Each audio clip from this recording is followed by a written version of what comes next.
Gagal bayar hutang di aplikasi pinjaman online seperti Akulaku, Kredivo, SPayLater, EasyCash, dan lain sebagainya selama bertahun-tahun sebenarnya resikonya apa sih? Yuk kita akan bahas di video kali ini. Oke, Assalamualaikum warahmatullahi wabarakatuh. Teman-teman semua yang mungkin sekarang lagi bermasalah di aplikasi pinjol, semoga teman-teman bisa sehat-sehat selalu, bisa segera diberikan kemudahan dan kelancaran, serta teman-teman juga bisa mulai mendapatkan jalan keluar untuk permasalahan galbay pinjolnya. Amin ya teman-teman ya. Nah teman-teman, ketika kita gagal bayar atau telat bayar, sebenarnya resikonya apa sih? Apa sih yang paling harus kita waspadai dan harus kita takutkan? Menurut saya pribadi jawabannya nggak ada. Tapi ada yang harus kalian persiapkan. Apa itu? Yaitu mental kalian. Ngomong-ngomong soal resiko galbay pinjol, kita urutin dulu deh, mulai dari yang telat seminggu, 1 bulan, kemudian 3 bulan, lalu kemudian 1 tahun, 2 tahun, dan seterusnya. Kita mulai dulu dari pertama kali telat, pasti kalian akan mendapatkan telepon yang sangat gencar di 3 hari pertama. Bahkan di situ sudah mulai ada nih ancaman-ancaman bahwa akan ada DC lapangan yang datang ke rumah, bener nggak? Terus kemudian ada juga omongan yang bilang bahwa data kalian sudah diteruskan ke DC lapangan. Ayo, saya yakin pasti ada nih di antara teman-teman semua. Nah, setelah teman-teman mulai untuk di 3 hari pertama, terus kemudian mulai masuk ke seminggu pertama, itu juga masih tetap intens. Bahkan 1 bulan pertama pun juga cukup intens. Dan bunga juga terus mulai kelihatan nih bertambahnya nih. Utangnya mulai kelihatan membengkaknya nih. Itu di 1 bulan pertama.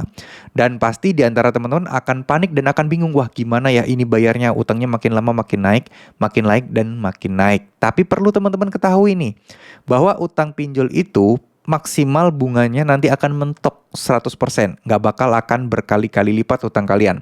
Ya mungkin mentok-mentok di 2 kali lipat lebih sedikit lah. Itu udah mentok dan nggak bakal nambah-nambah lagi. Asal teman-teman pinjamnya di pinjol legal ya. Bukan di pinjol ilegal. Kalau pinjol ilegal mah terus bakal ngegulung dan naik-naik terus dan terus gitu loh. Nah terus kemudian kalau udah 1 bulan, apakah akan ada DC yang datang? Jawabannya iya. Biasanya DC-DC yang kerap datang itu Kredivo, Akulaku. Ini 2 ini yang paling sering datang di 1 bulan. Bahkan Kredivo ada yang bilang 2 minggu. Kalau Akulaku kebanyakan masih di atas 1 bulan ya. 1 bulan, 1 bulan setengah, tergantung lokasi dan daerah tempat masing-masing kalian. Karena di kota besar tentu cenderung lebih cepat karena DC-nya lebih banyak. Tapi di kota-kota kecil biasanya malah justru 3 bulan, 4 bulan, dan seterusnya.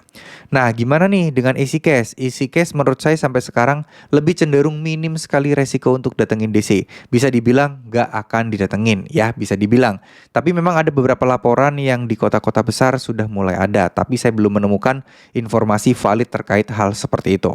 Nah lalu SPayLater. SPayLater ini biasanya 3 bulan ya teman-teman. Ini pun hanya ada di Jabodetabek. Bagaimana kalau di kota-kota kecil seperti mungkin kota Malang, kota Jember, kota Pasuruan, atau mungkin kota-kota kecil di Jawa Tengah atau Jawa Barat atau luar pulau lainnya? Menurut saya untuk SPayLater ataupun S-Pinjam masih belum ada DC lapangannya. Jadi ya 3 bulan, 4 bulan, 5 bulan insya Allah masih aman.